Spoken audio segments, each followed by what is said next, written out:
State and Yeah. what they're all about now? And are they similar to the VCU team you played in Destin a few years back? Yeah, I think they're, it starts, with those two guards. I mean, they're so fast and shifty, and they put a lot of pressure on the basketball. Then they put a lot of pressure on you on the other end with their ability to break you down. So it's, full 40 minutes, of quickness, dribble drive, attacking you. They do a good job of cutting offensively. They didn't shoot the ball well last game, but they got, a handful of guys that can shoot the basketball. It's just, we all have those games where you get some pretty good looks and they just don't go down. But, they, from Dunn, Hicks, Clary, they got guys that can shoot the basketball. So it's, it's working on keeping the ball out of the paint. They do a great job of getting the ball in the paint and putting you in a tough spot and help. Then that kind of affects your rebound balance when you have to help too much. But no, he's done a good job. They have a great system. Like a lot of people just, piecing it together, and that's what, when they're living in the paint and they're causing havoc, like Northwestern, somebody that does not turn the ball over. They've been great.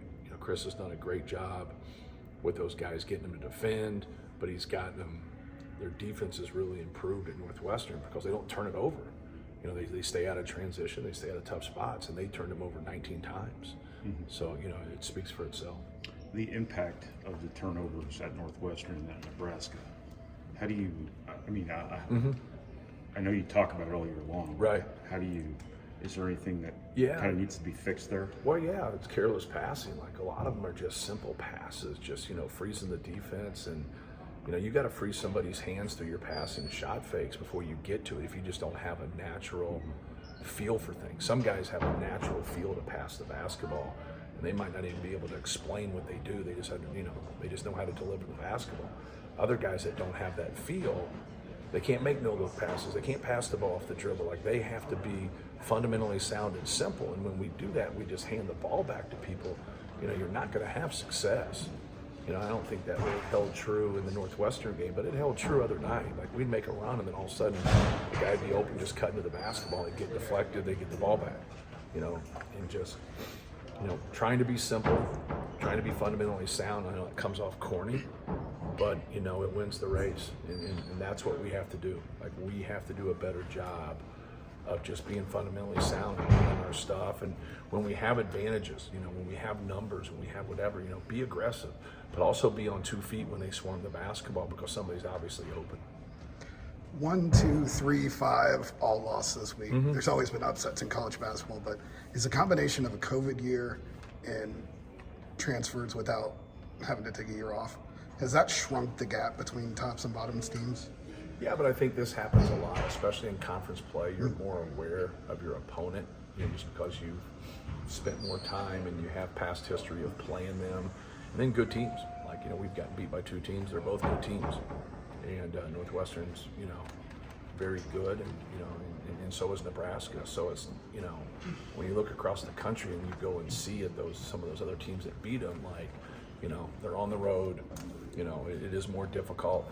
But they're quality teams too. Maybe they don't have the best resumes, but the only thing that matters is from 7 to 9 on that Wednesday night. It's the only thing that matters. And so, but yeah, I think there's obviously a lot of parity in college basketball.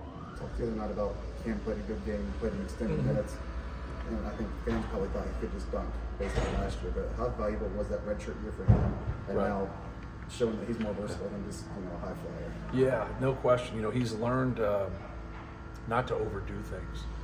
Take his threes, try to get some offensive putbacks, try to get out on the break, and just kind of be that 3 and D player more than anything.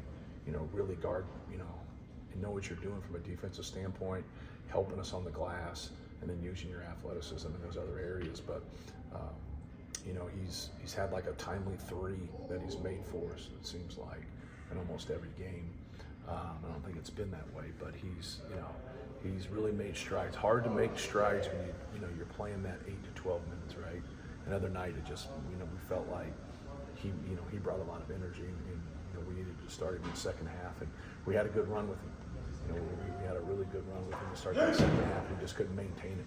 The turnovers hurt us, and you know, their ability to make shots. I thought they were really good, and you got to tip your hat to them. They made 14 threes, and I thought 10 of them were, you know, closely guarded, well guarded. A couple of them were borderline fouls, and so I thought our guys did a pretty good job there. We just had the 4 you'd like to have back. We had a miscommunication on one. We went under a screen one time with Tominagi, and we absolutely didn't want to. We fall asleep on another one, just on a kind of a quick hit to the corner, which was actually a 2. They called a 3. I can't believe they never would do that. Yeah, just, you know, they got to do a better job of helping each other from an officiating standpoint. You know, we had multiple hook and holds that we didn't be able to monitor. Fletch just gets absolutely trucked in the game. I mean, absolutely trucked. And so, like, I think that's the piece of officiating where I think some guys don't feel comfortable because they're stepping on other guys' toes, like, you know, calling out of your area.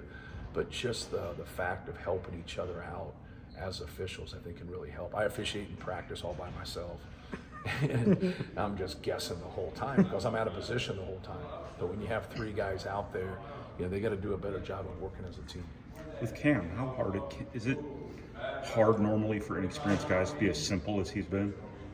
Well, we Like really, he doesn't do anything he shouldn't we really be doing. tried to Can't work do. on it. Like, he's had some moments earlier in the year where he's done some things where he's kind of gotten himself stuck, and then he just kind of does it because it's, you know, it's like a default, right? And they're just explaining to him, like, you don't have to do that. Like, just don't do that. Like play at the rim, take your threes, move the basketball, let Braden manipulate off ball screens, let Zach post up.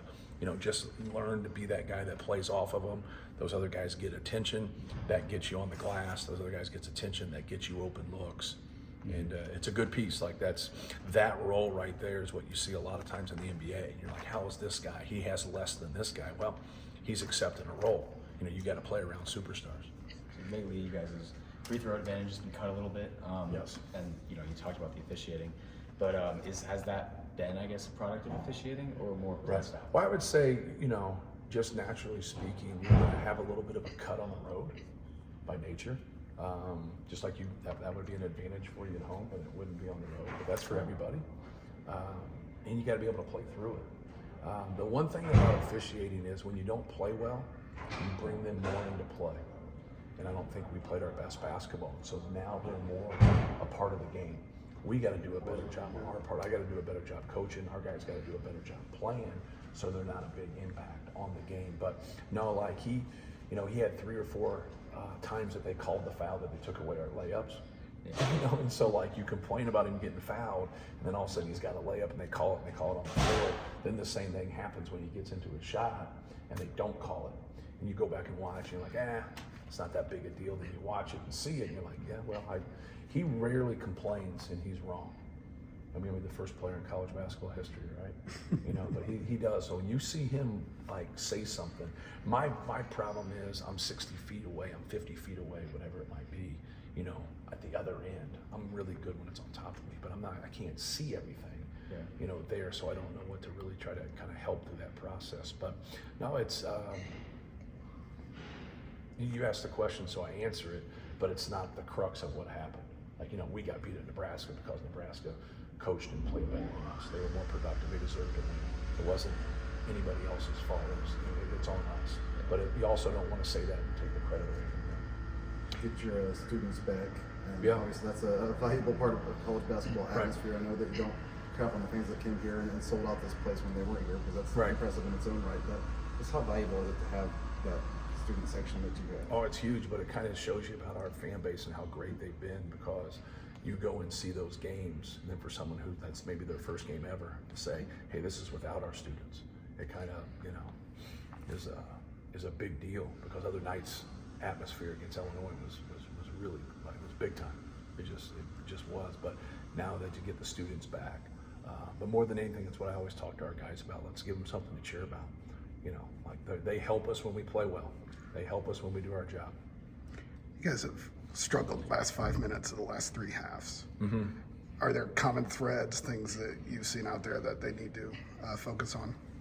Not really. You know, an Illinois game, it was more of a matchup game. Like we were pretty good against a certain, you know, group, and then we actually played well when Zach was out, so that game actually helped us. But the other two games we didn't play well, but we were in a good position like up until there. That last 3 minutes was just, you know, the Nebraska game was tough. Like everything that we did seemed to go the other direction. So not really. Just a, you know, combination of not taking care of the ball, getting some open shots and missing them, and then they capitalized on everything. Like they just didn't miss. But you know, you go back and watch, and you know, I always talk about sticking to our rules defensively. You know, when we get off our rules, you know, we lessen our chance of success. So just stick with our rules and stay connected and take care of the basketball. Thanks, man. Thanks, man.